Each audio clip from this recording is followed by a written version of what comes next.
Bueno, muy buenos días a todos. Muchas gracias por su presencia, particularmente al podio. Les recuerdo, estamos iniciando hoy con este curso de las relaciones Estados Unidos-China en el siglo XXI, que coyunturalmente, les aseguro que no fue programado, pues está en el ojo del huracán en estos días. Muy contentos de contar con la presencia de la doctora Susan Shirk, con una amplia experiencia sobre el tema, tanto en el medio académico como en diferentes funciones en diversas administraciones, y muy contentos de iniciar hoy con una de 3 conferencias, ¿no? Yo les recuerdo, la conferencia de hoy es más bien sobre temas internos, domésticos de China. La segunda conferencia el miércoles será sobre el sistema político chino y cambios, debates sobre reformas, y la tercera conferencia el miércoles será explícitamente sobre el tema de la relación actual, hoy, como decían por ahí, entre Estados Unidos y China. Entonces les pido ahí recordar esta dinámica para no empezar con preguntas. La pregunta sobre Trump y China, acordémonos para esto, para las siguientes sesiones. Yo solo quisiera, en mi función de moderador, recordar entonces estas 3 conferencias en los próximos días, darle un gran agradecimiento a la doctora Shirk por, por aceptar la invitación, por estar estos días con nosotros, y hacer un gran reconocimiento al embajador Eugenio Anguiano, Roch, a quien le hemos dedicado esta cátedra extraordinaria que se ha convenido conjuntamente con la Agenda Asia y la Facultad de Economía de la UNAM, ¿no? Un muy querido reconocimiento también al esfuerzo de Agenda Asia y particularmente del doctor Simón Levi Dabá, que se ha comprometido. Esta es la tercera invitación, convocatoria que hacemos en esta cátedra extraordinaria. Yo les recuerdo, estuvo hace 2 años la profesora Ann Stevenson Young, el doctor Ernst Dita el año pasado, Dita Ernst, y hoy con la doctora Susan Shirk. Entonces, contentos de poder contar con una profundidad y una mayor extensión en el conocimiento sobre China. Vamos a hacer una muy sencilla inauguración, presentación. Me permitiré darle la palabra a Simón Levi Dabá. Inaugurará formalmente nuestro querido director de la Facultad de Economía, Eduardo Vega López, y sin interrupción iniciaremos con la presentación de la doctora Shirk. Tendremos a 2 excelentes comentaristas con la intención de iniciar un diálogo. Así lo haremos los 3 días, por parte del embajador Jorge Eduardo Navarrete y el embajador Eugenio Anguiano Roch, ¿no? Simón, por favor. Muchas gracias, Enrique. Muy buenos días a todas y todos ustedes.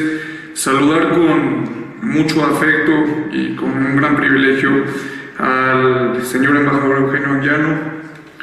Saludar también con mucho agradecimiento por hospedar esta cátedra al doctor Eduardo Vega. Muchas gracias. Evidentemente, Enrique, también muchas gracias a ti por todo tu apoyo y por toda la colaboración. Saludar con mucho afecto y también un gran privilegio al embajador Jorge Eduardo Navarrete.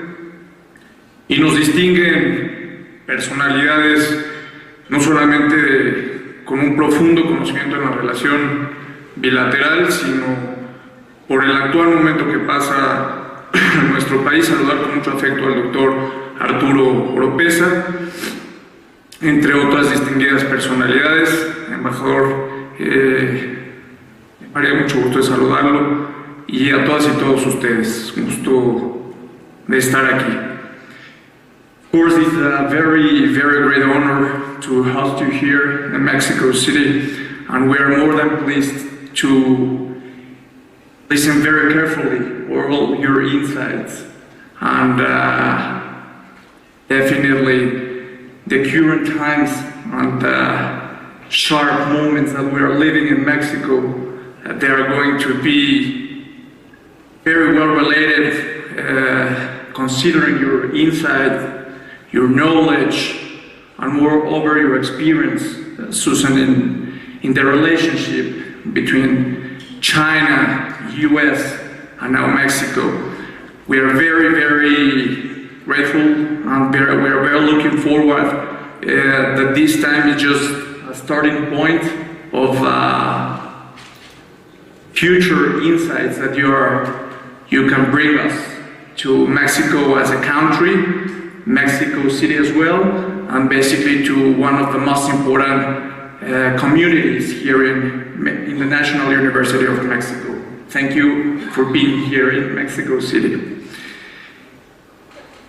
Cuando hace casi 4 años empezábamos a conversar con el doctor Dussel de la posibilidad de realizar este tipo de ejercicios académicos, parecía un tanto soñador el que este tipo de ejercicios se pudieran realizar. Seguimos viviendo en una de las pandemias en donde parece ser que hoy la ignorancia se disfraza de la frivolidad. La manera de ocultar hoy la ignorancia es utilizar la frivolidad para traspasar cualquiera de las consecuencias de las que hoy, en el caso particular de México y en lo particular el futuro económico que tiene nuestro país, está aconteciendo. Cuando conversamos el doctor Dussel y su servidor sobre esta posibilidad, estábamos frente a un escenario que parecía ser el escenario más caótico, el escenario más complicado en cuanto a la relación bilateral entre México y China. Y parece ser que al día de hoy lo que se pensaba como el peor de los escenarios o un escenario caótico solamente ha sido el inicio de un gran tobogán que parece llevarnos al precipicio o al infinito. Definitivamente nuestro país está evidenciando no solamente una crisis como algunos quieren hacer llamar una crisis económica, sino estamos ante la crisis de un modelo político, de un régimen político y de un régimen económico que prácticamente está caducado, que es obsoleto. El que se siga insistiendo en entender la realidad de nuestro país y sobre todo la geopolítica hoy frente a circunstancias que no necesariamente nos atañen, como lo que hoy está aconteciendo con Estados Unidos, nos obliga a seguir en la reflexión, pero nos obliga a tomar pasos audaces sobre lo que le espera a México y lo que nos espera como país, lo que nos espera como jóvenes, lo que nos espera en nuestro propio mercado interno. Y definitivamente el tener hoy en esta gran oportunidad a la doctora Susan Shirk es un privilegio porque nos compartirá seguramente no solamente una posición o una reflexión, sino datos muy importantes que van a seguir empujando y van a seguir impulsando esta visión de un nuevo posicionamiento y de una nueva geopolítica que México se ha negado a desarrollar. Seguimos siendo una servidumbre de paso en donde la apertura comercial se transformó en libertinaje económico, en donde prácticamente está perdida la capacidad productiva del Estado y en donde, como decía, el régimen económico prácticamente, en mi particular punto de vista y como nuestros importantes miembros que hoy nos están acompañando y personalidades que nos acompañan, así lo han esbozado. Por esa razón, parecería que esto es una novedad, Sin embargo, hay personalidades que desde hace muchos años no solamente han apuntalado la relación bilateral con China, sino que han entendido la posición estratégica y la posición que México guarda frente al país asiático.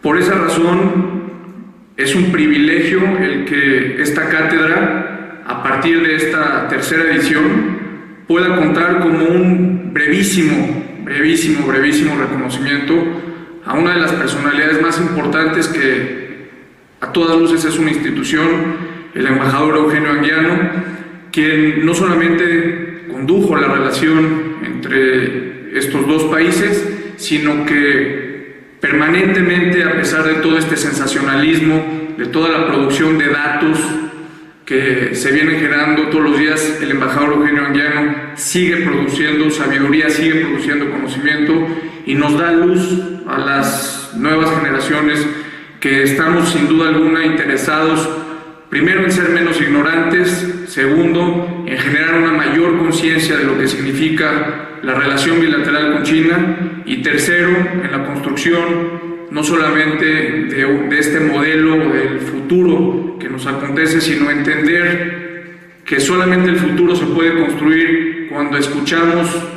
la experiencia, cuando escuchamos la sensibilidad y cuando escuchamos la conciencia de una de las personalidades, como decía, más importantes, como es el embajador Eugenio Anguiano. Por eso es un gran privilegio el que hoy pueda estar aquí en esta mesa, el mayor de los ignorantes, yo aquí para aprender de todas y cada uno de todos ustedes.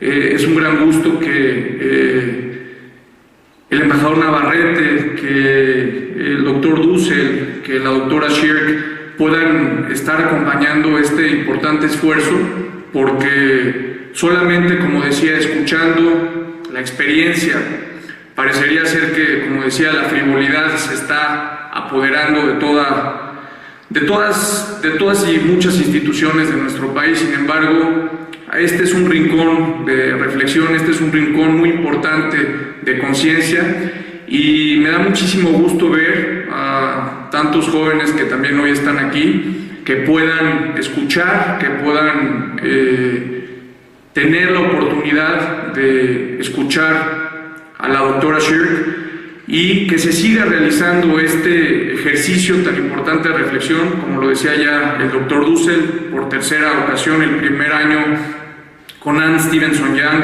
el segundo con el doctor Dieter Ernst, y ahora con esta importante muestra de lo que será, sin duda alguna, y de lo que es ya un tema en el momento, cuando nuestras autoridades, de manera, no quiero calificarla, pero cuando nuestras autoridades nos hablan de voltear al famoso TPP, cuando mi punto de vista es una de las mayores desgracias del comercio exterior, el que se sigue insistiendo en este tipo de mecanismos, cuando lo que necesita nuestro país es fortalecer la política industrial, cuando lo que necesita nuestro país es definitivamente generar productividad para poder tener crecimiento económico. Sin duda alguna, el escuchar el ángulo y la reflexión de la doctora Shirk nos orientará a no solamente poder responder con mayor conciencia, con mayor conocimiento, lo que las autoridades en turno están proponiendo. En ese sentido, me da mucho gusto y es un privilegio el que quede formalmente inaugurada por esta tercera ocasión la tercera edición de la Cátedra México-China de la Universidad Nacional Autónoma de México, y hacemos votos para que esta edición, para que esta cátedra, para que este espacio en estas aulas no solamente se quede aquí, sino que se lleve a muchas latitudes, que haya muchos encuentros de los tantos que organiza el Centro de Estudios China-México de la UNAM. Este es uno más de tantos esfuerzos que el Centro de Estudios el Centro de Estudios China-México de la UNAM realiza, y que este gran liderazgo académico que realiza la Facultad de Economía, el doctor Dussel, se siga expandiendo a lo largo y ancho, no solamente de la ciudad, no solamente de nuestro país, sino ojalá en todo el hemisferio y más allá de nuestras fronteras. Por eso, Enrique, muchas gracias. Doctor Vega, muchas gracias por la oportunidad, y a todas y todos ustedes, muchas gracias por la oportunidad de tenerlos aquí en esta tercera edición de la Cátedra México-China de la UNAM. Muy amables.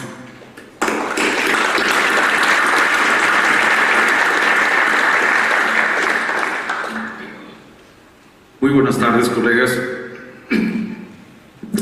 Muy buenas tardes. Para la Facultad de Economía es un gran honor tener esta actividad el día de hoy, sobre todo en efecto en el marco de los cambios visibles que se avecinan, las relaciones no solo Estados Unidos-China, no solo México-China, no solo México-Estados Unidos, relaciones internacionales que a escala global vienen señaladamente anunciando cambios importantes, desde Brexit hasta las recientes elecciones a la presidencia de Estados Unidos, las discusiones en curso sobre el TPP y muchas otras actividades, eventos y procesos que se vienen desenvolviendo.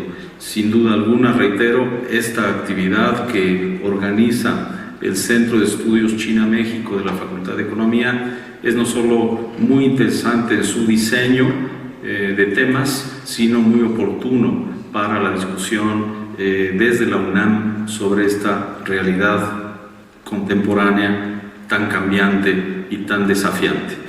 Embajador Eugenio Anguiano Roch, verdaderamente es un honor compartir mesa con usted.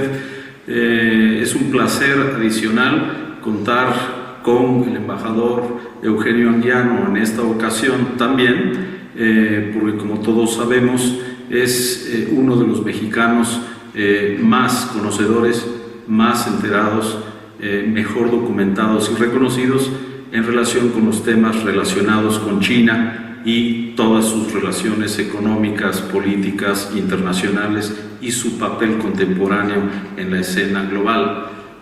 Muchísimas gracias y qué bueno que contamos con usted, no solamente para estar comentando la interesante conferencia que a continuación nos dará la doctora Susan Shirk, a quien le agradezco mucho también, ahora lo haré, sino porque pues la cátedra que nos convoca hoy día ni más ni menos lleva su nombre. De verdad es un placer contar con usted. Igualmente, muchísimas gracias, embajador Jorge Eduardo Navarrete. Me da enorme gusto que el profesor de la Facultad de Economía, investigador del Programa Universitario de Estudios del Desarrollo de la UNAM, también muy conocedor de los temas que abordaremos en un momento más, pues nos acompañe en esta ocasión. Es un gusto, como siempre, contar con su entusiasta participación, embajador Navarrete.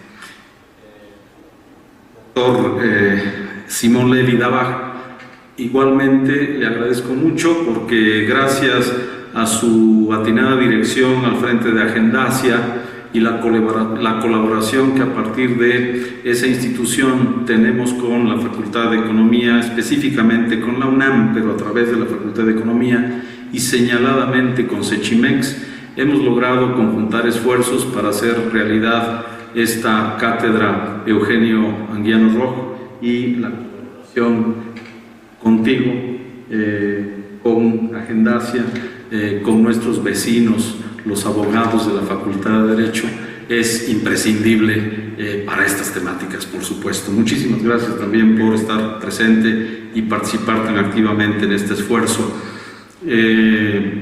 Querido Enrique, colega de la Facultad, profesor nuestro, responsable directo, coordinador del Centro de Estudios China-México, me corriges, Enrique, pero el Cechimex debe de estar muy próximo a cumplir su 13º año, sino que ya lo cumplió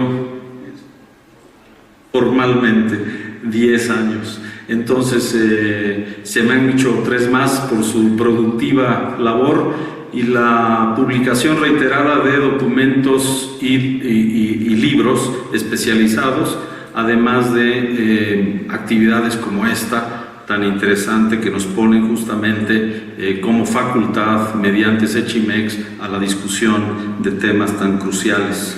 Igualmente celebro que tengamos a nuestros colegas queridos, el doctor Arturo Lopeza del Instituto de Investigaciones Jurídicas, otro gran conocedor de China. Si ustedes lo quieren encontrar, búsquenlo en Beijing, antes que en su cubículo. Lo digo con mucho cariño y respeto, porque no solamente investiga asiduamente estos temas, sino que tiene un trabajo muy cercano con universidades de aquel país. También al doctor Mauricio y María Campos, muy bienvenido a esta su escuela, en esas épocas cuando era Escuela Nacional de Economía, hoy Facultad, y solo entre paréntesis, yo también ingresé cuando era escuela, así es que no es más que una connotación epocal de dónde estamos y quiénes estamos. Varios ingresamos aquí cuando era Escuela Nacional de Economía. A todos les agradezco mucho.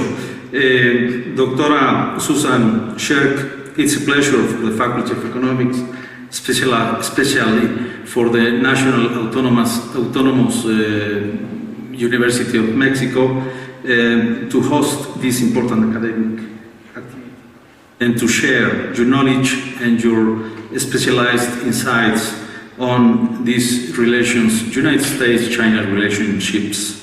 You are very welcome. Realmente es un placer tener a la doctora Shirk con nosotros. Ella es profesora emérita de la Universidad de California en San Diego y simultáneamente es directora del programa China en el siglo XXI en la misma universidad. Es una reconocida experta en los temas que dictará sus 3 cátedras de esta semana. Debo reconocer este esfuerzo académico en la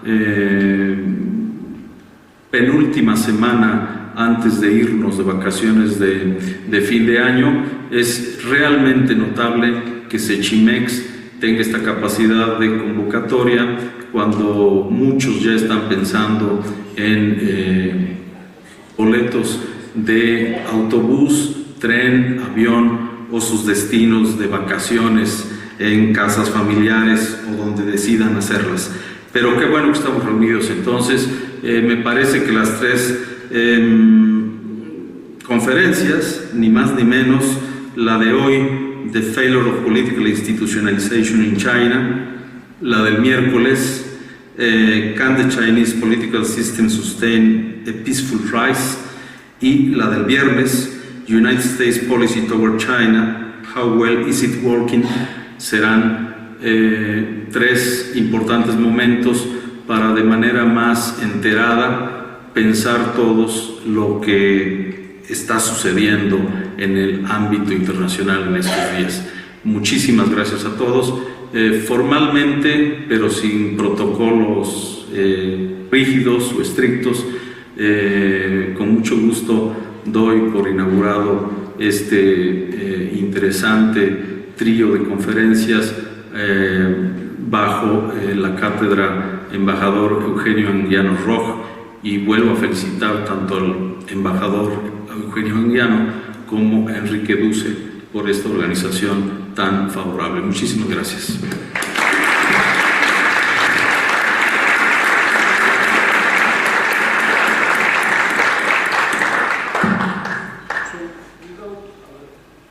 Any further introduction, we're going to switch to English. We're very sorry about this, but our experience is that translations are very expensive and in the best of the cases not very good.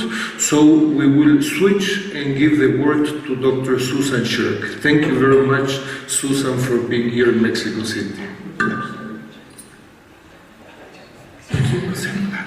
Well, thank you very much. It's a great honor for me to have the opportunity to serve in the chair created to honor Ambassador Anguiano Roch and to be on the same panel discussing with him. So I'm very, very honored and very much appreciate Dr. Enrique Rosel's invitation to come and spend the week in Mexico City, getting to know the community of people interested in China in Mexico City, and to share perspectives on China, where it's going, and how our countries can best respond. I'm especially pleased because I teach right in San Diego at the University of California, San Diego, at the School of Global Policy and Strategy. And our school, which trains mostly master's students, also some PhD students, is a school of international affairs and public policy focused primarily on Asia and Latin America. And we like to think of ourselves as the kind of crossroads of Asia and Latin America there in San Diego. I mention this because we have a number of degree programs there, including now a new master's in public policy, as well as another master's degree focused very much on China and involving research on China, which I am hoping an increasing number of students from Mexico might be interested in becoming our students. So I have a lot of information up here, and I would urge the students in the room and the faculty to tell their students that we are making a big push to grow the number of Mexican students at our school. We have quite a few Chinese students. We have students from all over the world, really. And we'd love to have more Mexican students, and from my perspective especially, to explore this very important relationship between Mexico and China. So today I'm starting off my exploration of these topics with a focus on China's domestic politics. And I think this is a topic that people in Mexico really have a lot to contribute to because of the impressive experience of democratization in Mexico. And you've observed, you've studied this political evolution in Mexico, which could eventually, one would hope, be relevant to China's own revolution. What motivates my talk today is the fact that typically when you have an autocracy, a non-democratic political system, starts off as a revolutionary system, starts off with a charismatic leader, highly concentrated leadership, in the hands of a single individual. And what usually happens over time is that if that regime decides to invest in economic reform and become a developmental state, develop its economy, that transforms society, transforms the economy, and necessitates a change in the nature of the political system to move from this highly concentrated, and I'm using the term dictator here pretty loosely to describe any kind of concentrated leadership. So to move from that kind of dictatorial system to a more institutionalized system, that's a form of adapting to the changes in the society and the economy in order to maintain the support of the public to provide more responsive governance and to stay in power, but to stay in power by transforming itself. But what's interesting and puzzling about China is that after following that basic trajectory from the time of Mao Zedong to after Mao died, Deng Xiaoping, who tried to create a more institutionalized system along with introducing market reform and opening to the world, and then Jiang Zemin, Hu Jintao, all of whom were carrying out a more institutionalized system of Communist Party rule. Under Xi Jinping, we see that China has made a U-turn. China is going back to more concentrated leadership.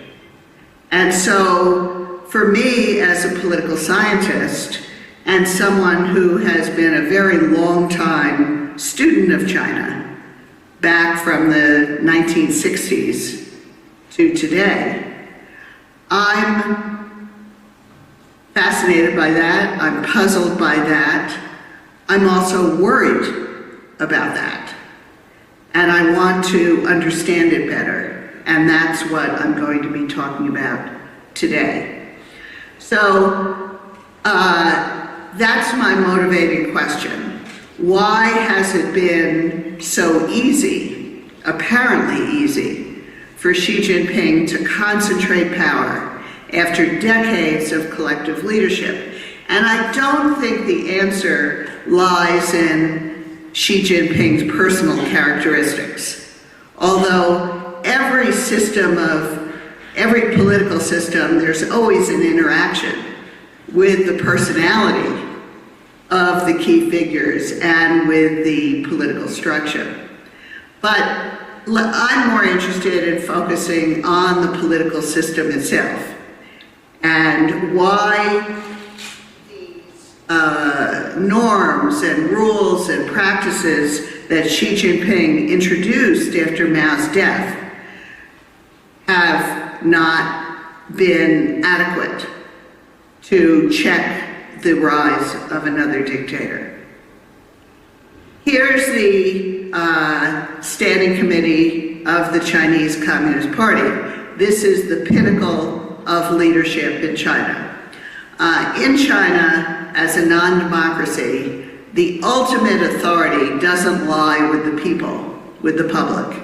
The ultimate authority lies with the Chinese Communist Party, which believes it intuits what the interests of the people are, but there's no institutional accountability to the people.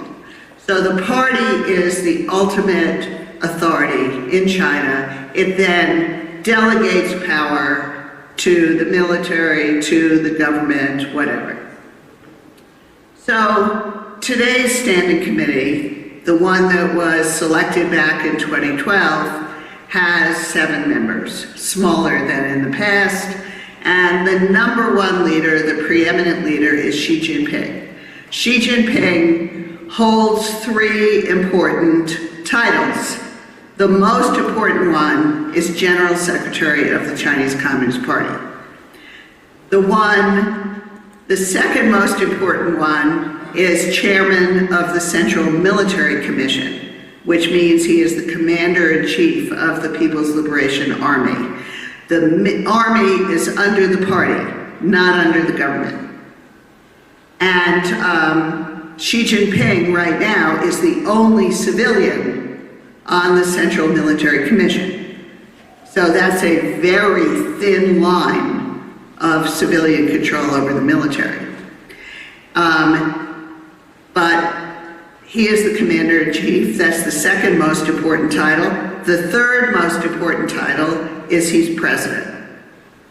In China, the president, of course, is the head of state. It is, but it has no significant powers within the government. the main role of president is to represent the country internationally. And so the president has the role of being the statesman, the main statesman representing China. And Jiang Zemin was the first leader of China to hold all those three roles back when he came to power in the 1990s. And he certainly enjoyed the opportunity to be the global statesman, and Xi Jinping also seems to enjoy that role. Xi Jinping there's a bit of a cult of personality around Xi Jinping today, nothing like what we saw around Mao Zedong, but certainly his speeches and writings are always cited. Articles start off by referring to what Xi Jinping said, and they're studied in political study sessions by party members and even non-party members. So let's step back now and think about the challenge that the Chinese Communist Party has in maintaining its authority, its rule over a society which has been dramatically changed by the economic reforms and opening introduced by Deng Xiaoping at the end of 1978-79. So this is the period of market reform and opening. So the Communist Party, how does the Communist Party maintain its rule in this kind of system? We really have no precedents for this. This is an unprecedented case. So it's very difficult to find analogies to compare it with. The Communist Party faces two types of threats to its rule that I would like to emphasize. On the one hand, all of the other party leaders want to prevent one leader from grabbing too much dictatorial power. And China has had a very bad experience with this over-concentration of power. Because Mao Zedong's rule of China, from my perspective, frankly, and from the perspective of many people in China, was a complete catastrophe.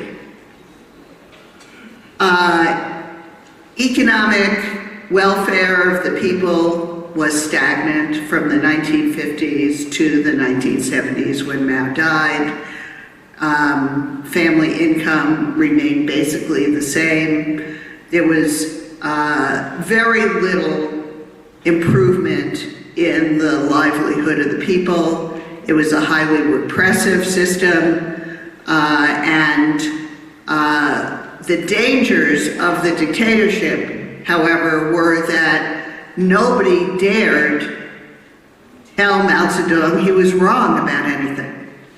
There were no checks on his dictatorial power. And in two particular mass campaigns, the Great Leap Forward and the Cultural Revolution, had tragic consequences for the Chinese people. A massive loss of life of maybe up to more than 30 million people in the Great Leap Forward due to violence and as well as famine. And the Cultural Revolution, also tremendous loss of life and disruption due to this campaign in which Mao, who was very frustrated by the government bureaucrats, he mobilized the Red Guards among young people to go and attack the government, attack the party. He said there were a bunch of capitalist roaders, people taking the capitalist road like Soviet bureaucrats, and he mobilized them, throwing China into chaos. And nobody dared tell him that this was a bad idea. So China has learned from tragic experience that the over-concentration of power in the hands of a single individual can be catastrophic and can lead to potentially the loss of power of Communist Party rule in China. On the other hand, so that's one risk, the over-concentration of power. And that was the risk that Deng Xiaoping was mainly addressing when he came to power after Mao Zedong died. But there's another risk as well.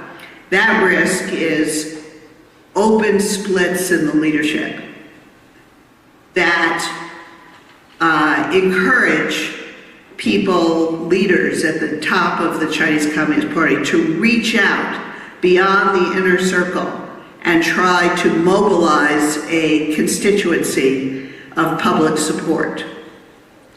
Because typically the political game in an autocratic system like China's is limited to the party, the state, the military within a group of people that's relatively small.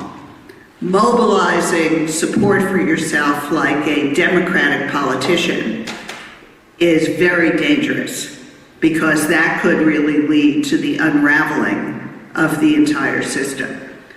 So, and public splits in the leadership also signal to the public that this is the time that they might get a say in the choices of the political leaders.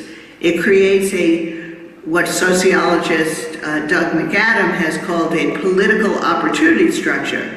If you see open splits in the leadership, then you think, well, let's go march on Tiananmen Square, let's go organize some protest activities, some mass collective action, because the risk of being suppressed is reduced if there's a split at the top.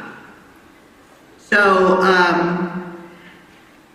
and it's becoming increasingly difficult in the type of society that China has today, in the type of media environment that China has today, to maintain this facade of unanimity at the top. Because of course these people are in competition with one another, just like politicians anywhere. And to hide that competition, those differences in priorities, differences in policy priorities, as well as differences on personnel issues, who's going to get promoted to what job, hide them from the public has become increasingly difficult in an age with a more open media environment. And that explains this absolute fetish for secrecy at the top of the Chinese political system. So these are the two risks. The risk of the rise of another dictator and the risk of public leadership splits. So that's the context.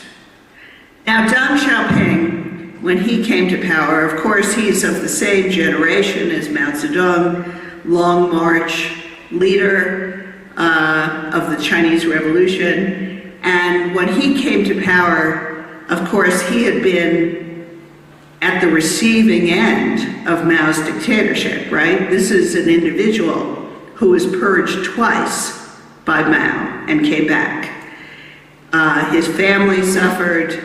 He back, even starting before the Chinese Communist Party came to power in 1949, he had been an advocate of collective leadership and questioning, second-guessing Mao in a way that frustrated Mao. And when Mao died, and by the way, none of this could have happened without Mao dying. Mao dies, Deng Xiaoping comes back to power, and he took the very bold step of instead, first of all, of criticizing what had come previously instead of celebrating it. That's so courageous. But he didn't just criticize Mao as a bad leader. He didn't focus on Mao the personality. Instead, he was a political scientist. He focused on the flaws in the system. And he argued that overconcentration of leadership is likely to give rise to arbitrary decision-making in the hands of the leader, and endanger the others in the collective leadership. So he said that a sound system can prevent would-be evildoers from running amok. But under a bad system, even good people will be unable to do things well and may even move in the opposite direction. So his goal was to regularize and institutionalize governance under the Chinese Communist Party. And there's an essay, several essays, but one in particular, on the reform of the system of party and state leadership, which is absolutely brilliant. I recommend it to everyone. Go read this essay and see the clear-eyed way in which Deng Xiaoping saw the flaws of the Chinese political system. So after Deng Xiaoping, the other leaders who followed him, Jiang Zemin, who's the guy in the glasses over there, and I guess Hu Jintao is not here. They did rule more as first among equals. And so here are some of the things that were carried out, the changes in the political institutions that were carried out after Deng Xiaoping, or by Deng Xiaoping, in order to prevent the overconcentration of power. They eliminated the role that Mao had held as chairman of the party, no more chairman of the party, just general secretary. The Politburo Standing Committee is the collective leadership. And they strengthened the accountability to the Central Committee, institutionally and formally. In the 1982 party constitution, it's very clear that the Central Committee, which is a body of several hundred party, government, and military officials, that the Central Committee, which is within the Chinese Communist Party, has the authority to choose the Politburo, the Standing Committee of the Politburo, and the General Secretary of the party. So I'm going to say more about that in a minute. The succession rules are very important. It used to be under Mao that people served forever. There was no fixed terms of office. Now, term limits, fixed terms of 5 years, term limits in the government of 2 5-year terms. Also, retirement age. Retirement age is written for government officials and for military officials. On the party side, it's not written into the Constitution. Explicit criteria for promotion. Also, the collective bodies of the party, the Central Committee, the Politburo, the Standing Committee, they meet regularly now. Under Mao, they met infrequently, if at all. Another extremely important part of institutionalization was the party, instead of micromanaging every aspect of running the economy, running making all the public policy decisions, delegated more power to people within the government, the officials within the government, who have more on-the-ground knowledge of what's going on, higher education, more expertise. So the government is definitely the agents of the party, but they were delegated a lot more discretion to run the country. Decentralization to provincial level, China's 33 provinces, also a big part of it. So, under Hu Jintao, who ruled from 2002 to 2012, we see a big push to make this collective leadership operate according to some norm of what he talked about, intra-party democracy. And that included having straw polls in 2007 and 12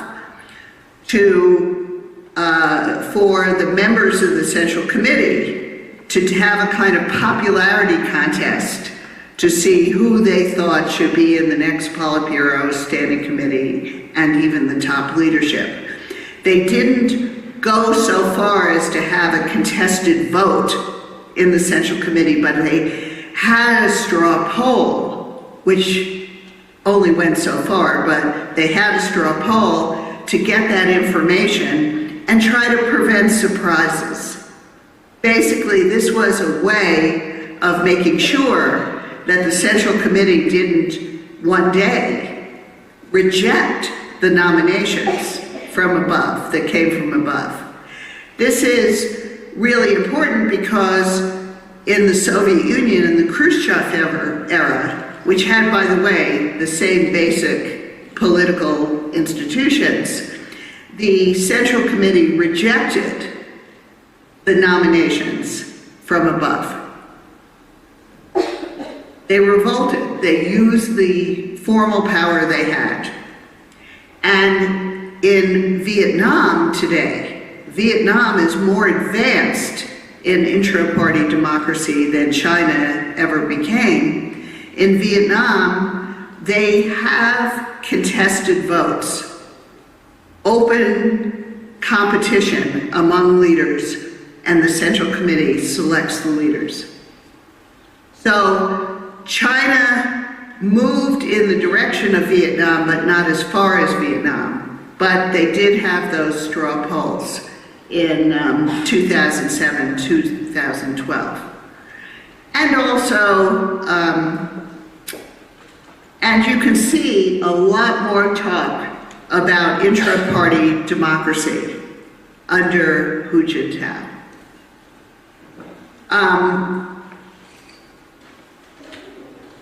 And it's really interesting, you know, recently I had the opportunity to spend some time with one of Hu Jintao's main advisors during this period, from 2002 to 2012. And Hu Jintao was, here's an example of personality and institutions interacting. Hu Jintao was a leader who rose up through the system and didn't appear to have any real appetite for power. Instead, he felt that he wanted to leave a legacy in the spirit of Deng Xiaoping of a more effective collective leadership. So he was kind of a self-effacing leader to a certain extent, and tried to have the Standing Committee of the Politburo operate more collectively and have it be more responsive, not just to the public, but also to the Central Committee. But he never got far enough. I mean, the bottom line of my argument today is that what Deng Xiaoping did what Hu Jintao did, moving in the directions of institutionalized Communist Party rule, never went far enough to create effective checks on the Communist Party leader. So there are a lot of, maybe I'll skip over this, but just look down at the last point. The effort to create checks within the party itself were completely inadequate. Although I still have hope that maybe the Central Committee will flex its muscles and use its authority at the 19th Party Congress that's coming up in a year. But every time this happens, I wait and see, and it doesn't happen. But it could. They have the formal authority. But the fact of the matter is that if you don't beef up the authority of institutions outside the party, namely the legislature or the legal system, the courts, that can create political checks, then you're not just within the party going to be able to check the rise of another dictator. And one of the concepts that I developed in the 1990s is this notion of reciprocal accountability within a communist party. So, as I said, the Central Committee has the formal authority to select the top leadership. But top leadership selects and appoints the officials who are in the Central Committee. They work for the ministries, the government ministries, central ministries. They work for central party organizations. They work at the provincial level as party secretaries or governors of provinces, and they are the top military officers in the People's Liberation Army. So those people, of course, are not elected. They are appointed from above. This power of appointment is the most crucial power for a Communist Party autocracy. So the members of the Central Committee have been appointed by the top leadership, but then in turn, they have the authority to choose the next party leaders. So this creates a kind of reciprocal accountability, what I call reciprocal accountability. But certainly the top-down power is stronger than the bottom-up power. Because unlike the Pope and the College of Cardinals, and that's one institution which is similar to a communist party, the Vatican. The Pope chooses the appoints people to be cardinals, but the College of Cardinals selects the Pope. But the cardinals get to stay there until they're 80. I mean, actually, they get to stay there even after 80, but they don't get to vote on the next Pope when they're over 80. But they don't have fixed terms. They don't rotate out. They don't serve at the discretion of the top leader. But otherwise, this is a relationship of reciprocal accountability. But the problem is the Central Committee really doesn't have any independent power. It's too risky for those officials in the Central Committee to try to organize to oppose the nominations from above. Although it has happened. Let's remember, it has happened, so it could happen. So now Xi Jinping comes in. Xi Jinping actually did very well in the straw poll in 2007. And therefore, he was named the successor to Jiang Zemin in 2007 to get this period of apprenticeship, being vice president, and then moving, and this is, you know, when we talk about institutionalization of Chinese communist rule, we do have to give a lot of credit to Deng and his successors for managing to institutionalize things well enough that you have had these smooth transitions, peaceful transitions of power from one leader to another had never happened before in China or any other communist country. So that was a major accomplishment to stabilize Chinese Communist Party rule. So part of doing that peacefully is to identify a successor about 5 years ahead of time, and everybody knows and can get behind that person. And to have the current leader actually step down. In 2002, Jiang Zemin stepped down from his positions as General Secretary of the party and head of the Central and President. He didn't step down as head of the Central Military Commission, and instead spent 2 more years kind of in this transition period, which made everyone very uncomfortable because it looked like you had 2 leaders. Hu Jintao as General Secretary of the party and President, Jiang Zemin continuing as head of the military, and after 2 years, people persuaded Jiang Zemin to give it up. And Hu Jintao, and I give him a lot of credit for this, in 2012, he stepped down from all his positions to hand them over to Xi Jinping. And it looked like a very smooth transition. And, you know, Xi Jinping had come up as party secretary of Fujian province from 99 to 2002. Governor of Fujian province, governor and party secretary of Zhejiang province from 2002 to 2007, a short period as party secretary of Shanghai, and in all of those roles, as well as during those 5 years when he was leader in waiting, he acted and talked like a complete reformer.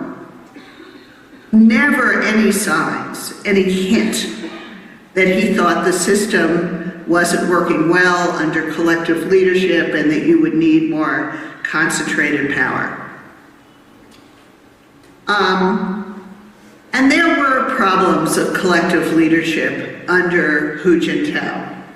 I probably don't have time to go through them. I think what he did when he came to power is kind of make the case that China, at this point in its history, needed a stronger, more concentrated leadership. And that collective leadership was leading to big coordinations, problems at the top, lack of progress on economic reform, and a kind of loss of commitment to the party. But the most important weakness of collective leadership that I believe Xi Jinping is probably making in the internal discussions at the top is that there were major splits in the leadership during this period. Xi Jinping, in a recent speech in 2015, he noted that there had been conspiracies to violate party discipline in the law by senior cadres, and he named them. And what this shows, what is he saying, in effect? He's saying that these guys were out for themselves, that they were trying to subvert party institutions and, in fact, his own authority, and that they were trying to split the party. Here are the individuals identified. Bo Xilai is the leader who built a public following as the party secretary of Chongqing. He tried to build, he used Maoist culture, populism, and nationalism, because in an effort to become appointed to the standing committee of the Politburo, and reportedly, again, there's no hard evidence, this is, you know, rumors in China, political rumors are, rife. The political life in China is just, people are constantly gossiping about what they think happened. And we don't know for sure exactly what happened. But it is widely believed that Bo Xilai was colluding with Zhou Yongkang, who was a standing committee member under Hu Jintao. Bo Xilai was just a Politburo member, not a standing committee member. He's trying to get on the standing committee. And in fact, what he hoped to do was become the next security czar on the standing committee, internal security czar, and to try to force Xi Jinping out and take his place after a period of time. That's the theory. Whether or not that's true, we don't know. Of course, Bo Xilai's, there was a whole sordid story about his wife murdering a British businessman back in 2012. I don't have time to go through the whole thing, but what happened is Bo Xilai's top Public Security Bureau guy, his top policeman in Chongqing, tried to tell Bo Xilai about what was going on with his wife murdering this guy. And he became very frightened that his life was in danger himself. And he ran to the US consulate in Chengdu to try to get asylum. The US consulate, in cooperation with the folks in Beijing, persuaded him to turn himself in, and he turned himself in and was later convicted. But the point is, this is all happening right in the year before Xi Jinping is about to assume power. Right now, we're in the year right before the 19th Party Congress, when they're supposed to name a successor. So things can happen, and splits and conspiracies of power are more common than this facade of unity would have people believe. And I believe that Xi Jinping's main argument for more concentrated leadership was to prevent future splits in the leadership.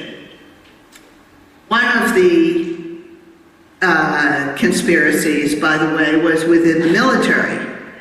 General Xu Zaiho was the head of the military, and he and his number 2 man had a huge political machine in the military in which they sold ranks. They sold promotions to the officer corps. Think about it.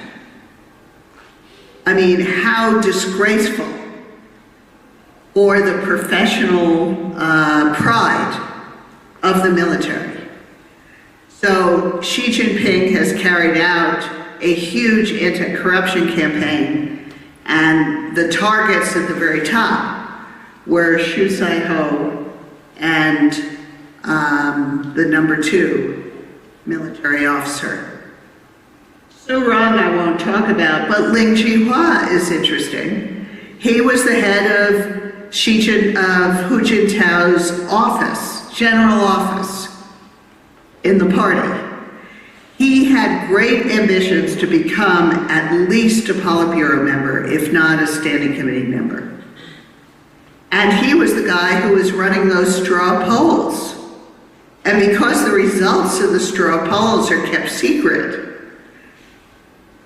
a lot of people think that, or he was blamed for manipulating the poll that actually is the poll that chose Xi Jinping, which is kind of interesting. No, actually, yeah, in 2007.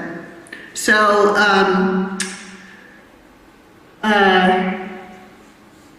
and he, like most of these other people, have children, and the children got into trouble. In his case, his son was in a Ferrari Spider one night with a bunch of attractive young women in stages of undress, according to the rumors, and he crashed the car, died, and then his father tried to cover it up. Apparently with the help of Zhou Yongkang. So this whole thing is a very complex. I don't think it's one conspiracy. I don't even know if it's 2 or 3 or how many. But these are all people who are now in prison for actions to split the Communist Party at the top. How are we doing on time? 5 minutes. So, and let me spend the last 5 minutes talking about how Xi Jinping has concentrated power. He is ruling through small groups, these interagency groups, and he took charge of them. So he is trying to get around the formal bureaucracy of the government and the party to rule through these informal groups. And he has put people he knows and trusts running the offices of these small groups. A small group to deepen reform, a small group on military reform, a state security, national security committee, a leading group on internet security, and he's the guy running all the small groups. So he's doing a runaround the formal bureaucracy through these small groups. In the past, under Hu Jintao, the leadership of the small groups was more distributed among the other members of the Standing Committee, but not under Xi Jinping. He has taken direct control over the internal security police. There is no longer a security czar in the Standing Committee. Instead, he is in charge of the secret police himself, as well as the military, of course. Critically important, the party has reclaimed power it had delegated to the government. So the party is trying to run everything. Trying to run enterprises, in major state-owned enterprises. Now, in all state-owned enterprises, instead of having a professional manager, the party secretary is running the enterprise. And many of these are listed companies, but forget the board of directors. It's the party committee that's running the state-owned enterprises. So the anti-corruption campaign, massive anti-corruption campaign, to try to eliminate corruption and restore respect for the integrity of the party. I think that is a genuine goal. But another goal is to prevent any of his rivals from challenging him. So he has gone after everyone except the people who are close to him. And this anti-corruption campaign, in conjunction with a campaign on party discipline within the Chinese Communist Party, have people really afraid again. I talk to people in China, party members, and I say, well, what are you hoping for the next year or so? He says, I hope that, this is what I asked them at the end of 2015, as 2016 was about to begin. I wish for a year of freedom from fear. What we have is a kind of reign of terror over the political elite and the business elite. So, whereas it's undoubtedly true that corruption had become very widespread under the Hu Jintao collective leadership, all the guys at the top were busy trying to get the spoils of power for themselves and their families.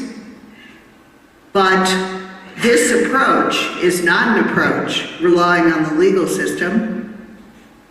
This is an approach relying on the party's Central Discipline Commission, led by Wang Qishan, individual who's very close to Xi Jinping.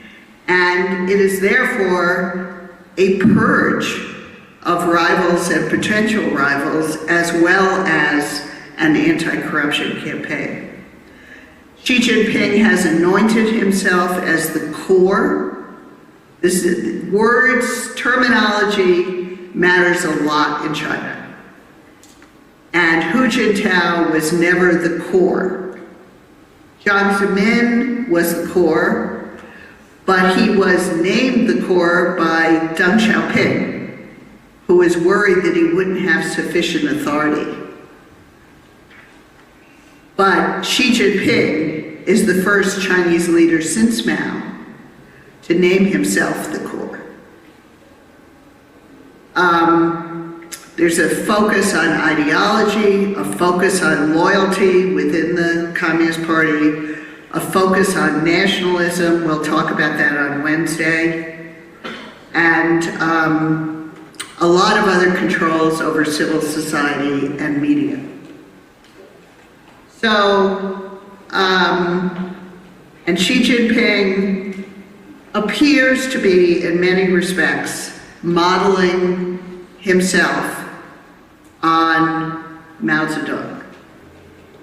It's not to the degree of a cult of personality or a dictatorship such as we saw under Deng Xiaoping, under Mao, yet he hasn't changed any formal rules yet. The institutions of the party still meet frequently, and there's still some institutional balance within the Politburo that I don't have time to talk about here. But now we're all looking toward the 19th Party Congress to see what happens. And the critical question is whether or not Xi Jinping follows the rules, many of these rules being unwritten, about age, retirement age, term limits. Will he allow a successor to be selected? Will they hold a straw poll before the Central Committee meets? I think that one's going to go out the window. That's not going to happen. I'd be Surprised to see that happen again. The nominations are going to come from above. The Central Committee, although it'll have to ratify the nominations, it'll have to vote on the next Politburo Standing Committee and top leader, including a successor. I doubt that you'll see anything close to a competitive election, even a straw poll. Well, and so what I've been wondering is, will there be an elite backlash against this concentration of power? Will you see some leaders who you might call disgruntled or disappointed losers who don't get promoted from Politburo to Standing Committee as they hope to be? Will they push back? And will any resistance to Xi Jinping come out into the open? People already see that there looks to be some lack of unity at the top, but nobody can quite figure out who stands where. The secrecy still makes it very, very difficult. So this is the critical year, though, because if Xi Jinping is able to put people he trusts, he believes are 200% loyal to him, into the Standing Committee in the fall of 2017, regardless of whether or not he appoints a successor, he's going to have a tremendous amount of power. Be extraordinarily difficult for people to challenge him on policy matters, on personnel appointment, on ideology, and it creates the risks of overconcentration of authority that Deng Xiaoping identified back in 1979-80.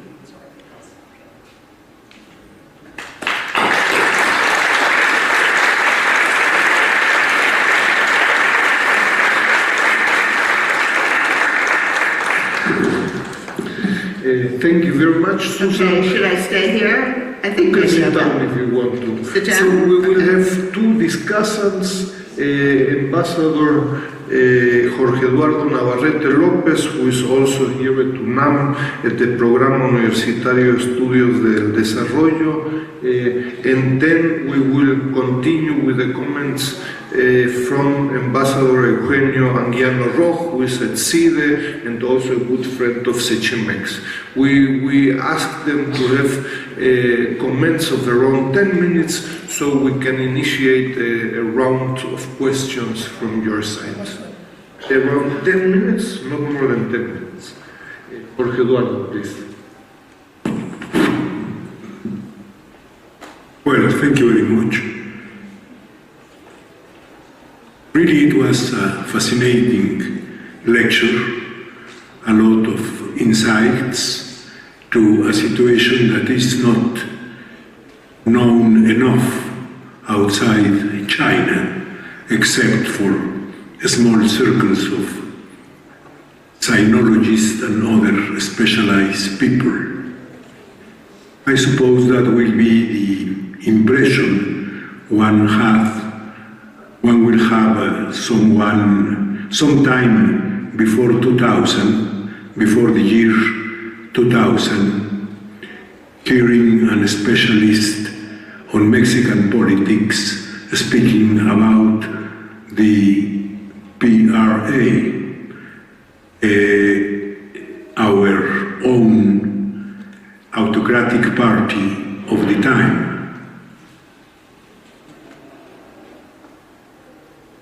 I think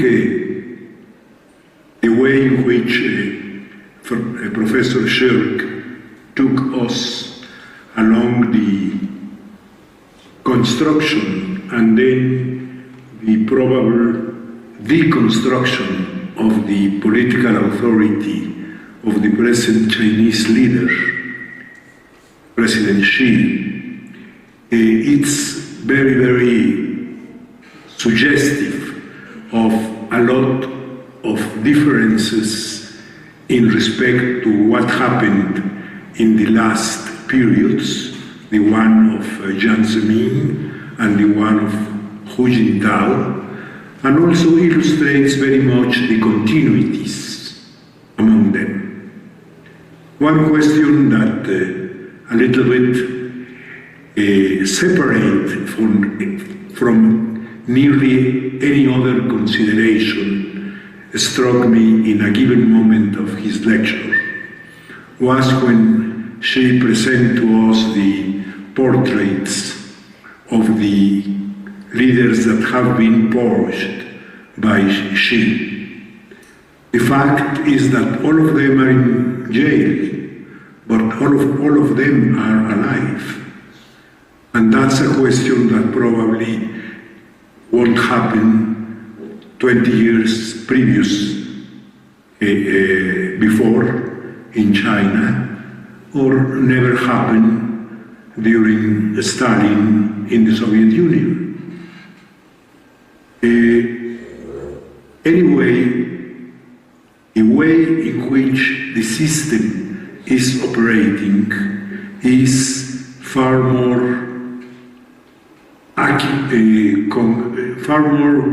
adequate from an institutional point of view that used to be before in China itself, or has been the case for very long time in other cases of real socialism, as it's used to mention. I wonder if, as a matter of fact, she is still in the first half of his mandate, if you can use that term. He was selected for 2 successive periods of 5 years. Only the first was, of course, formally established, but the general understanding is that unless something incredibly difficult happened, it will be extended for another 5 years. So he has still more than half of his term to serve in the future.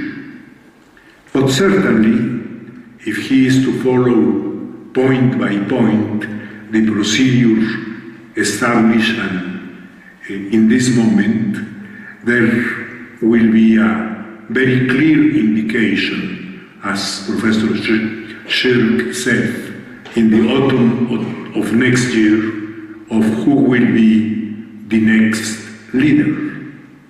Not necessarily the next core of the leadership, but just the next leader that will go through the motions of preparation and to assume a full office 5 years later.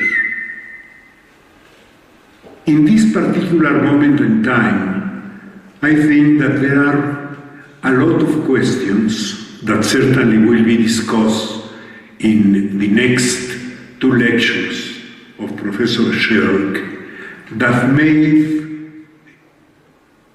very different the present succession process to the 2 previous ones.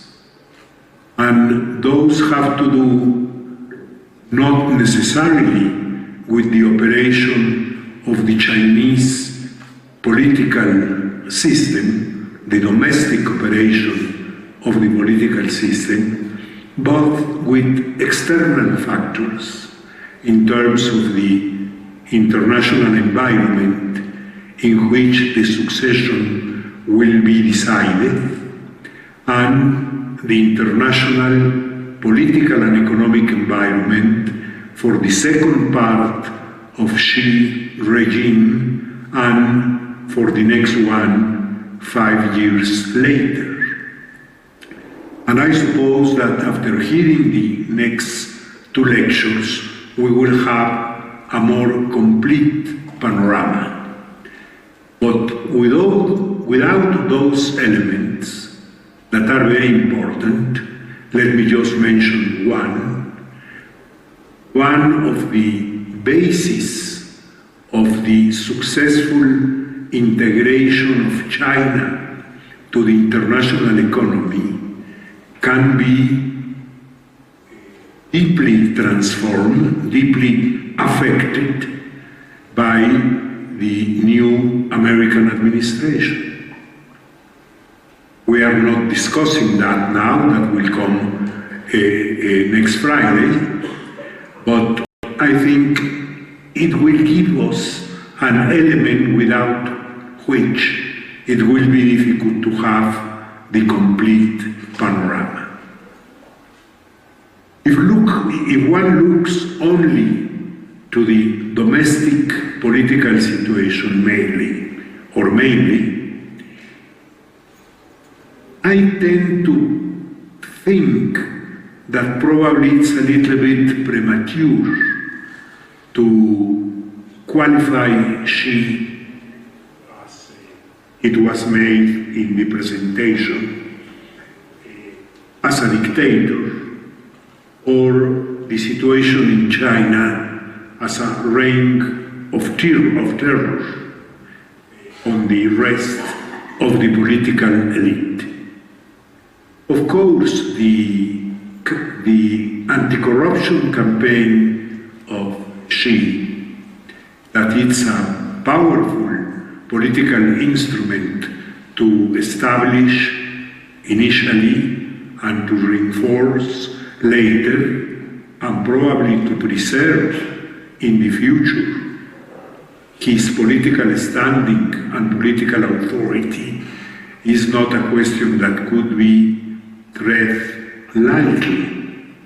But looking in general at how the leadership operates, it's, at least for me, difficult to conciliate with the presence of a reign of terror for the rest of the political leaders in China.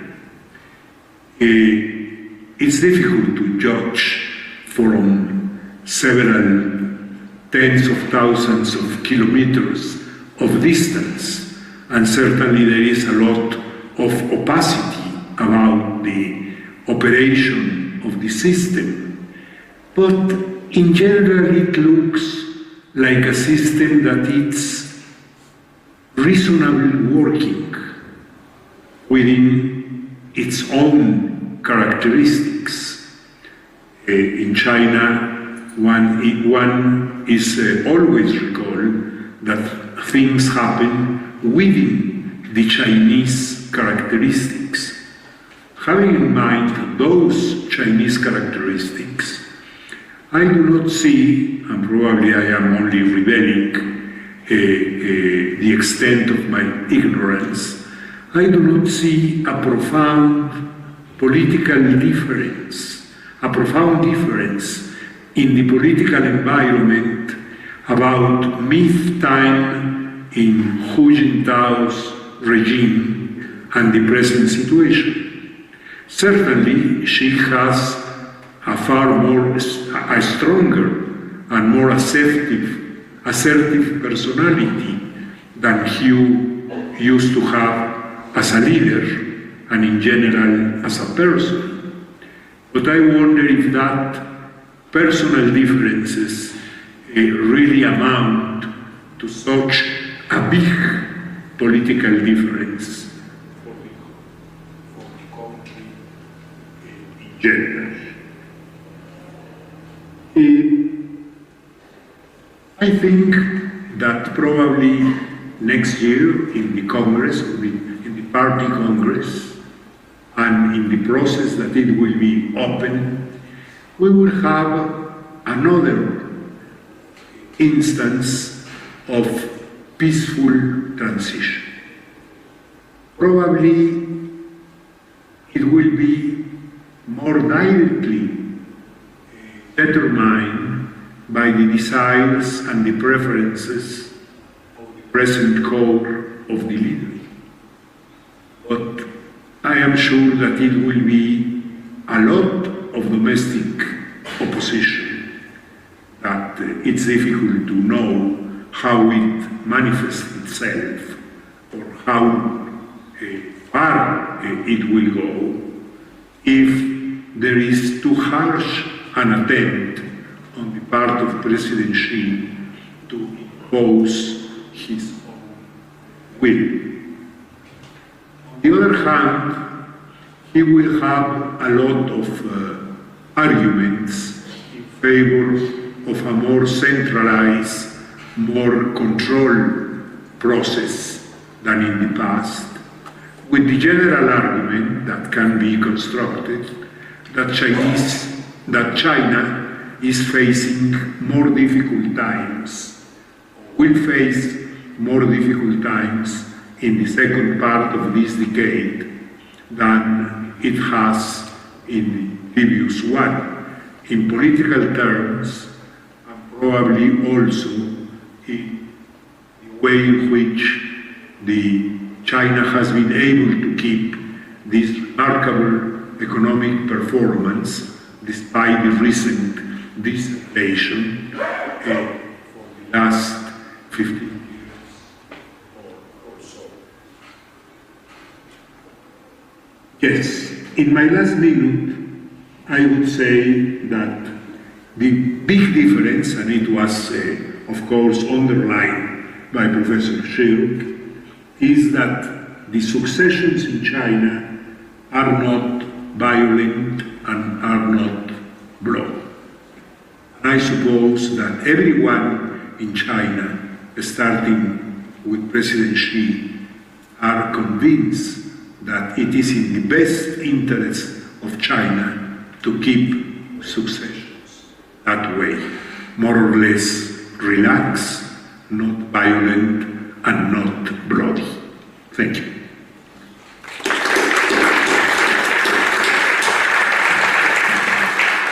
Eugenio Anguiano.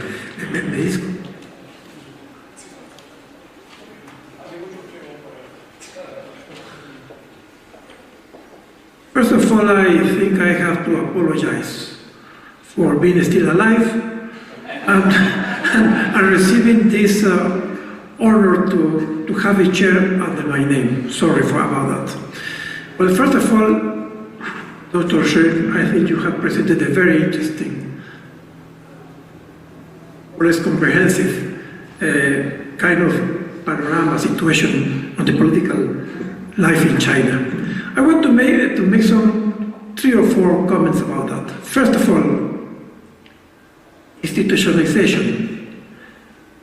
In my view, what Deng Xiaoping did after Mao's death and after a short period of transition was basically to restore the political system that China has in the 50s. She was a restorer more than a reformer. So what we have today, institutionally speaking, is the old Russian or Stalinist system, more or less improved by the Chinese capabilities and according to their own realities. Secondly, Jiang Zemin and Hu Jintao both were by name, were decided, were chosen by Deng Xiaoping to be the leaders for the next 20 years of Chinese political life. So this kind of, talking about a political internal democracy in a so strong and centralized party, remember, following the Leninist tradition, is a highly centralized and internally democratic party, means highly disciplined one. The third point is that after Deng Xiaoping moving China towards recovering the old political system, but a new situation. And that new situation was the economic reform and the opening up of the system. And what the leaders, and most of all the Communist Chinese Party, which remember is a party that nowadays has 87 million members, which means it's close around 6% of the total population of China.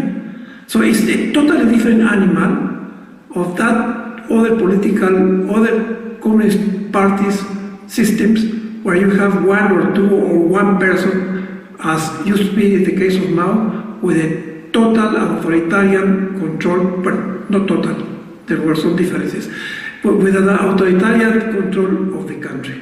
I mean, after all, when we talk about the Chinese Communist Party, we're talking about a unit, very complex, very disciplined, very much controlled from top to down, following the Leninist tradition, but very efficient.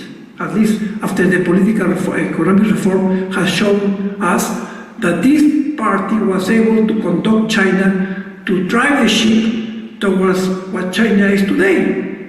How can do that in a country of more than 1,000 million inhabitants? How was the capabilities of this unit to really move the nation, such a big nation, that still is, theoretically speaking, still is a centralized country, not a federal country? How can one explain that this very centralized party was able to succeed in such a great extension? It's a very complex situation. The other point I want to stress is that Xi Jinping was the only of the contemporary leaders of China, the only one that was not chosen by Deng Xiaoping. They didn't know him. He was, in any case, he was the result of the political process of choosing the successor. Of course, it is the Politburo, and this is the Standing Committee of the Politburo, the one that chosen the names of the forthcoming group of the Central Committee. And is the Central Committee the one that accepted the indication of who is going to be the next leader. Xi Jinping appears side by side with Li Keqiang, calling themselves the fifth generation of leaders in 2007. They were just nominated, chosen, ticket to be the next leaders of the party. And this is a big difference. The Hu and Jiang were both nominated by Deng because Deng was watching to the future of the party for the next 20 years. In the old Stalinist Maoist tradition. So let me go to one point about Mao. You mentioned that you are right, that Mao made a catastrophic decision in the Great Leap Forward and the Cultural Revolution, and that nobody opposed that. No, they opposed. The Central Committee opposed. The Politburo opposed. The Cultural Revolution was in great part the result that people, the comrades of Mao, criticized him because of the mistake they made in the Great Leap Forward. This famous meeting of the 7,000 cadres of the Communist Party, because the Central Committee is smaller, several hundreds. There was a meeting in 61 or 62, I don't remember exactly the year, where 7,000 members of the Communist Party made, in spite of the huge presence and power of Mao Zedong, were able to make a strong criticism of the mistake of the Great Leap Forward and the catastrophic famine that was produced because of the Great Leap Forward. Mao began to react about this criticism, moving the political system, first of all neutralizing the army and the security forces, and secondly, as you mentioned, moving the basis of the society, the youngest part of the society, to throw away the administration and the party itself. So it was not only, it was a very strong struggle between a very powerful man and his colleagues that were able to say something about that. That was the case of the unfortunately case of Liu Shaoqi. Remember, he was a victim. All the way in which Mao covered the way he was criticized is terrible. What we did with Liu Shaoqi, and then that takes me to a point of mass campaigns between Xi and Mao. Mao, in my view, he was not only manipulating the whole system in order to take revenge of his colleagues that criticized him, but he wanted to keep his name. Mao wanted to keep that his name passed through history as a very revolutionary man. Really, he thought, if that was true or not, but he said that China can only advance through several revolutions, permanent revolution, constant revolution. He was almost a Trotskyist. Almost, not a lot of that. But in any case, his campaign was basically to pursue or to reach to keep the purity, the ideological purity of the party. Was it a wrong idea? Of course it was. But that was one of his motives, apparent motives of his revenge with the Cultural Revolution. Meanwhile, Xi Jinping is trying to get a very ethical party. If you want to accept the idea that the anti-corruption campaign is going to clean the party of corruption.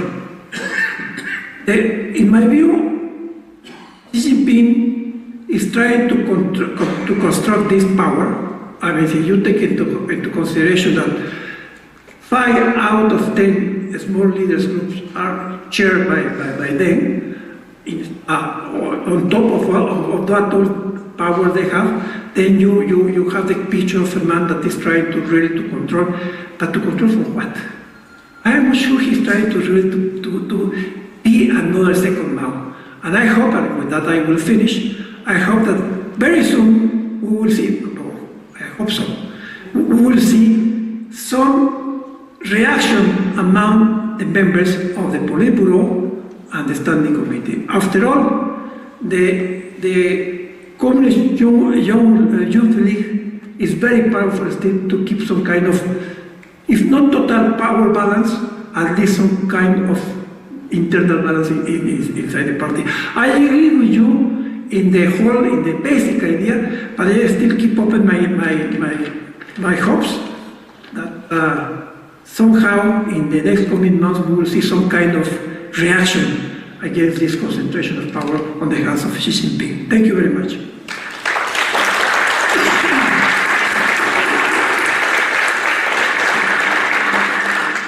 Thank you very much. Because of the introduction, we took some time, we're a little bit late. We will have sufficient time in the next 2 conferences for additional questions. I would suggest that we get 3 questions, we get some responses from Susan Shirk, and again in the next conferences we will have more time. So if you would like to make questions, please no long talks, questions, and give your name. One person, brief, please. 1, 2.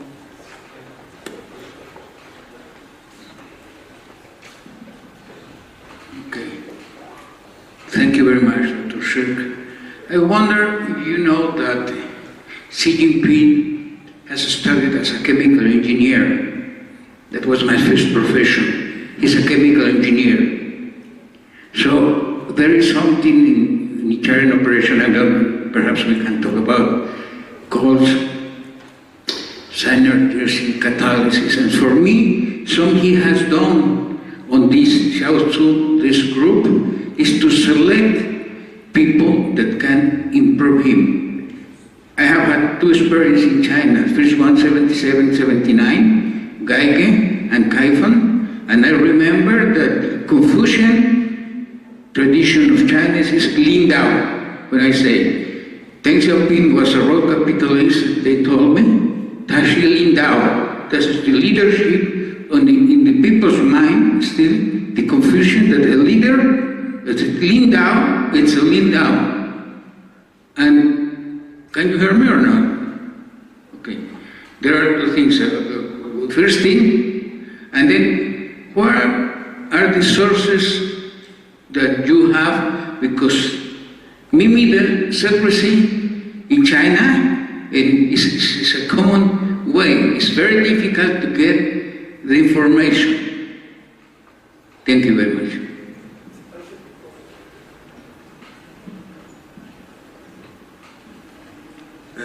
Thanks to Cechimex team to bring us this high-level conference, this high-level lesson. My question is first, Dr. Susan Scherk. We think Chinese youth is not interested in political affairs. How Communist Party choose people to join Communist Party? Thanks.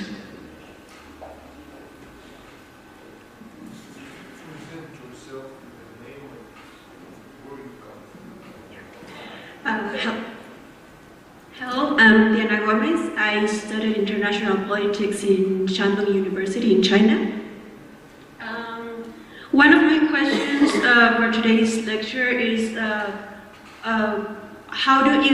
from your reflection of President Xi being as a dictator, how do you see the relationship of Taiwan and China going forward due to the history that they have and the recent meeting that Xi and the Taiwanese president had last year? So that's my question. Thank you.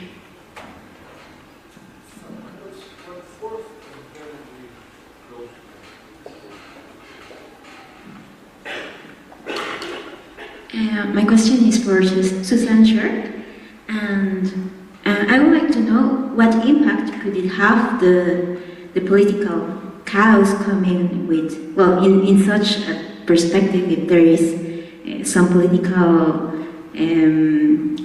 chaos next year with the succession, how can that impact in the social and economic perspective of China?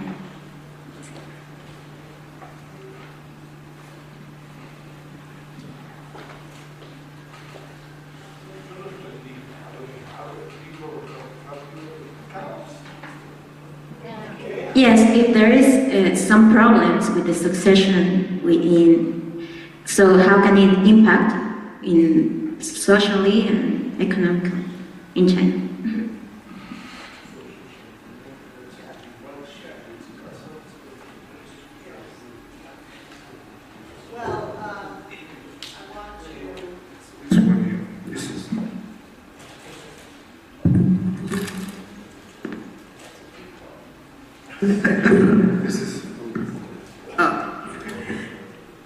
Well, I very much appreciate the excellent commentary, and I'd like to start off by saying that Reign of Terror was a exaggerated way of talking about what's happening in China today. I'd like to retract that.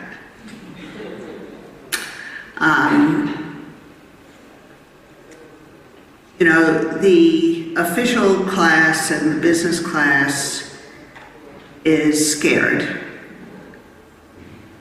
Well, I have myself the experience of having an appointment with the vice head of the Taiwan Affairs Office, and the night before being told, I'm sorry, we have to cancel the meeting because he was just taken away by the Party Discipline Commission. People are being taken away suddenly at meetings and things, no explanation. They're taken away, they're put under Shuangwei, they're put under party investigation and detention. No explanation to their families, anything. They're held for long periods of time that violate any of China's legal, this is extra legal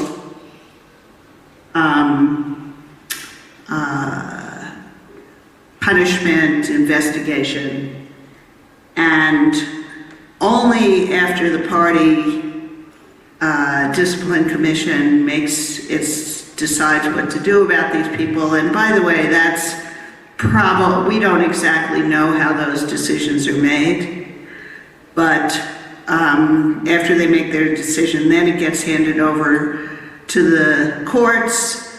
The trials are usually about a day long. Convictions get handed down, and people are put away for long periods of time. So, I don't know if you want to call that terror or not. People feel very afraid, and it's one of the reasons that you see that the Chinese macro economy is struggling with this huge capital flight, because people are sending their families and their wealth, and no doubt much of that wealth, or some of that wealth, is ill-gotten gains, but in any case, it's a major problem for China to manage capital flight. And this is not the only reason. This political fear, political risk is not the only reason people send their wealth overseas. There are other reasons too, of course, related to the uncertainties and slower growth in the Chinese economy and the bubbles that could create a financial crisis if they are not managed well. But it definitely is part of the story. So, but reign of terror is over the top. I retract that. Dictator is a shorthand. Actually, in political science, we use that term all the time as, you know, an autocratic, concentrated autocratic leader. So it doesn't mean Adolf Hitler or Stalin necessarily, but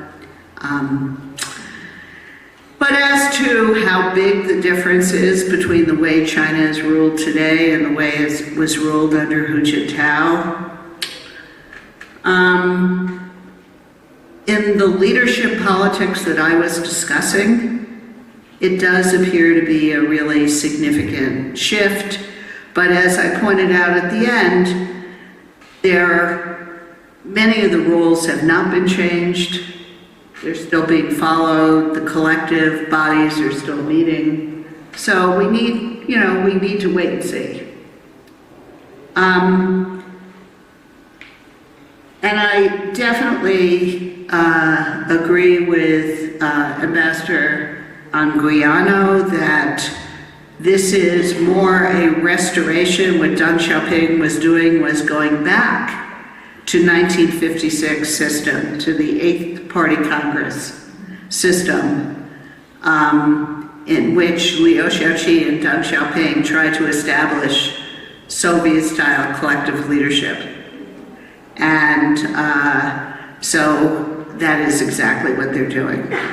And as to what kind of pushback we see, we'll have to wait and see. The Youth League, by the way, has been targeted by Xi Jinping. Xi Jinping has basically cut back Youth League organization, central organization, substantially. And people are reading that as an effort to prevent, again, a potential organizational base for resistance to what he's doing. Sources of information,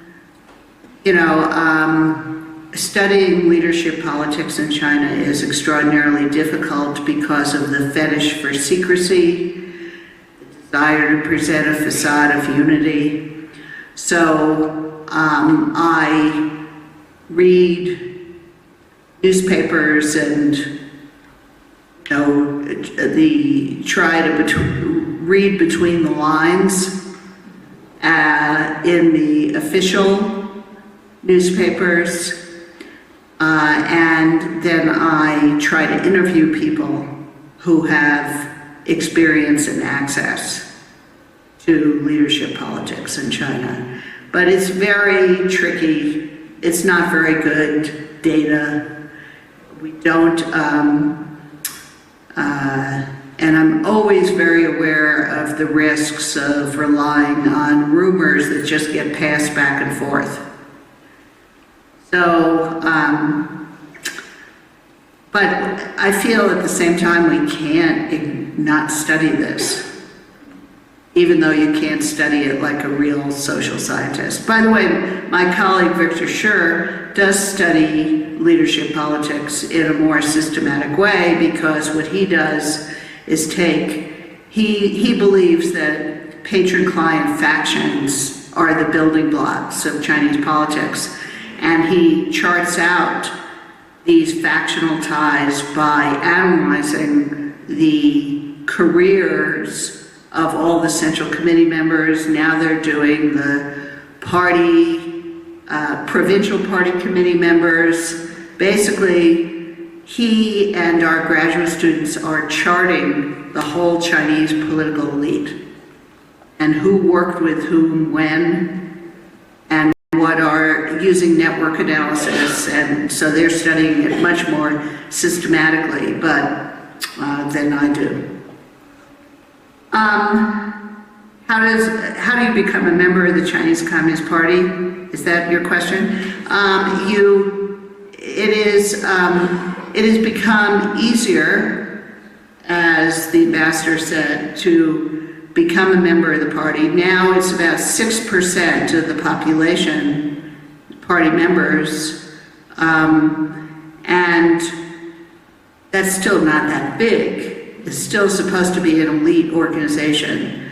So you are kind of co-opted into the party, invited to join the party by the party members and party committee in your school, your university, or your work organization. And one of the big pushes that Xi Jinping is making is to make it harder to join the party.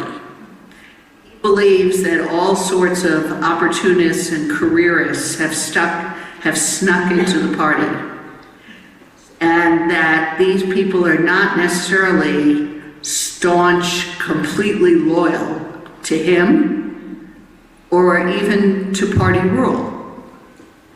And actually, we have some preliminary surveys that show that the attitudes of party members are not that different from ordinary public.